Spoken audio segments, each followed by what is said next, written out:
ಇದೇ ತಿಂಗಳ 30/11/2025 ಬೆಳಗ್ಗೆ 11 ಗಂಟೆಗೆ ಕಲಬುರಗಿ ತಾಲೂಕಿನ ನಂದೀಕೂರು ಗ್ರಾಮದಲ್ಲಿ ಭಾರತ ರತ್ನ ಸಂವಿಧಾನ ಶಿಲ್ಪಿ Baba Saheb doctor B R Ambedkar ಅವರ ಪಂಚಲೋಹದ ಪ್ರತಿಮೆ ಅನಾವರಣ ಕಾರ್ಯಕ್ರಮವನ್ನು ನಾವು ಹಮ್ಮಿಕೊಂಡಿದ್ದೇವೆ. ಈ ಕಾರ್ಯಕ್ರಮದಲ್ಲಿ ಹೆಚ್ಚಿನ ಸಂಖ್ಯೆಯಲ್ಲಿ ನಮ್ಮ ಬುದ್ಧ ಬಸವ ಅಂಬೇಡ್ಕರ್ ತತ್ವದಲ್ಲಿ ವಿಚಾರವನ್ನು ಇಟ್ಟಿರ್ತಕ್ಕಂಥ ಎಲ್ಲ ಬಂಧುಗಳು ಹೆಚ್ಚಿನ ಸಂಖ್ಯೆಯಲ್ಲಿ ಆಗಮಿಸಬೇಕಂತೇಳಿ ತಮ್ಮ ಮಾಧ್ಯಮದ ವಿನಂತಿಯನ್ನು ಮಾಡ್ಕೋತಾ ಇದ್ದೀನಿ. ಈ ಕಾರ್ಯಕ್ರಮದ ಈ ಸಮಾರಂಭದ ಉದ್ಘಾಟನೆಯನ್ನು ಸನ್ಮಾನ್ಯ ಸಚಿವರಾಗಿರ್ತಕ್ಕಂಥ ಪ್ರಿಯಾಂಕ್ ಖರ್ಗೆ ಅವರು ಉದ್ಘಾಟನೆಯನ್ನು ಮಾಡಲಿದ್ದಾರೆ.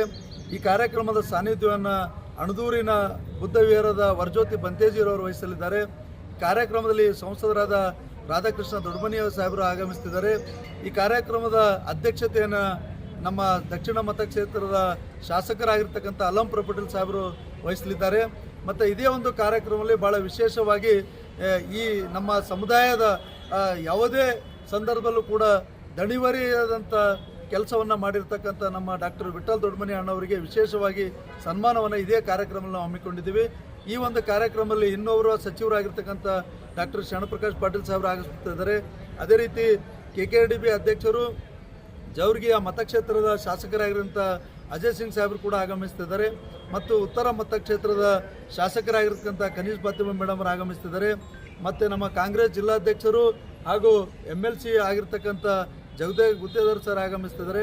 ಮತ್ತು ಇನ್ನೋರ್ವ MLC ಆಗಿರ್ತಕ್ಕಂಥ ತಿಪ್ಪಣ್ಣಪ್ಪ ಕಮ್ಮಕ್ನೂರ್ ಸಾಹೇಬರು ಕೂಡ ಆಗಮಿಸ್ತಿದ್ದಾರೆ. ಇನ್ನೋರ್ವ MLC ಆಗಿರ್ತಕ್ಕಂಥ ಚಂದ್ರಶೇಖರ್ ಪಾಟೀಲ್ ಸರ್ ಅವರು ಕೂಡ ಆಗಮಿಸ್ತಿದ್ದಾರೆ. ಮತ್ತು ಇನ್ನೂ ಹೆಚ್ಚಿನ ಗಣ್ಯಮಾನ್ಯರು ಅಂದರೆ ನಮ್ಮ KKTC ಅಧ್ಯಕ್ಷರು ಅರುಣ್ ಕುಮಾರ್ ಪಾಟೀಲ್ ಸರ್ ಆಗಿರ್ಬೋದು, ಜಸ್ಕಾಂನ ಅಧ್ಯಕ್ಷರ ಪ್ರವೀಣ್ ಪಾಟೀಲ್ ಹರ್ವಳ ಆಗಿರ್ಬೋದು, ಮತ್ತು ನಮ್ಮ HK ಸೊಸೈಟಿನ ಸದಸ್ಯರಾಗಿರ್ತಕ್ಕಂಥ ಡಾಕ್ಟರ್ ಕಿರಣ್ ದೇಶ್ಮುಖ್ ಸರ್ ಆಗಿರ್ಬೋದು, ಕಾಂಗ್ರೆಸ್ ಮುಖಂಡರಂಥ ನೀಲಕಂಠರಾವ್ ಮುಲ್ಗಿಯವರು ಆಗಿರ್ಬೋದು, ಹೀಗೆ ಅನೇಕ ಗಣ್ಯಮಾನ್ಯರು ಕೂಡ ಆಗಮಿಸ್ತಿದ್ದಾರೆ. ಮತ್ತು ಕಲಬುರಗಿ ಜಿಲ್ಲೆಯ ಎಲ್ಲ ನಮ್ಮ ಬಾಬಾ ಸಾಹೇಬ್ ಅಂಬೇಡ್ಕರ್ ವಿಚಾರಧಾರೆಯಲ್ಲಿ ನಡೀತಕ್ಕಂಥ ಎಲ್ಲ ನಮ್ಮ ಜಿಲ್ಲೆಯ ಮುಖಂಡರು ಕೂಡ ಆಗಮಿಸ್ತಿದ್ದಾರೆ. ಇದನ್ನು ಹೆಚ್ಚಿನ ಸಂಖ್ಯೆಯಲ್ಲಿ ನಮ್ಮ ನಂದೀಕೂರು ಗ್ರಾಮದ ಪ್ರತಿಯೊಂದು ಸಮುದಾಯ ಜನರು ಎಲ್ಲರೂ ಸೇರಿಕೊಂಡು ಇವತ್ತು ಈ ಕಾರ್ಯಕ್ರಮವನ್ನು ಹಮ್ಮಿಕೊಂಡಿದ್ದೀವಿ. ಪ್ರತಿಮೆ ಅನಾವರಣಕ್ಕಾಗಿ ಎಲ್ಲ ಸಮಾಜದ ಮುಖಂಡರು ಕೂಡ ಇವತ್ತು ಆ ಕಾರ್ಯಕ್ರಮದಲ್ಲಿ ಭಾಗಿಯಾಗ್ತಾ ಇದ್ದಾರೆ. ಮತ್ತು ವಿಶೇಷವಾಗಿ ಎಲ್ಲ ಸಮಾಜದ ನೇತೃತ್ವದಲ್ಲಿ ಈ ಕಾರ್ಯಕ್ರಮ ನಡೀತಕ್ಕಂಥದ್ದು ಭಾಳ ವಿಶೇಷವಾಗಿರ್ತಕ್ಕಂಥದ್ದು. ಈ ಒಂದು ಐತಿಹಾಸಿಕ ಕಾರ್ಯಕ್ರಮದಲ್ಲಿ ಜಿಲ್ಲೆಯ ಮತ್ತು ತಾಲೂಕಿನ ಮತ್ತು ನಮ್ಮ ಸುತ್ತಮುತ್ತಲಿನ ಎಲ್ಲ ಹಳ್ಳಿ ಜನರು ಹೆಚ್ಚಿನ ಸಂಖ್ಯೆಯಲ್ಲಿ ಭಾಗವಹಿಸಿ ಕಾರ್ಯಕ್ರಮವನ್ನು ಯಶಸ್ವಿ ಮಾಡಬೇಕಂತ ತಮ್ಮ ಮೂಲಕ ನಾನು ವಿನಂತಿಯನ್ನು ಮಾಡ್ಕೊತಾ ಇದ್ದೀನಿ. ದಿನೇಶ್ ದೊಡ್ಡಮನಿ.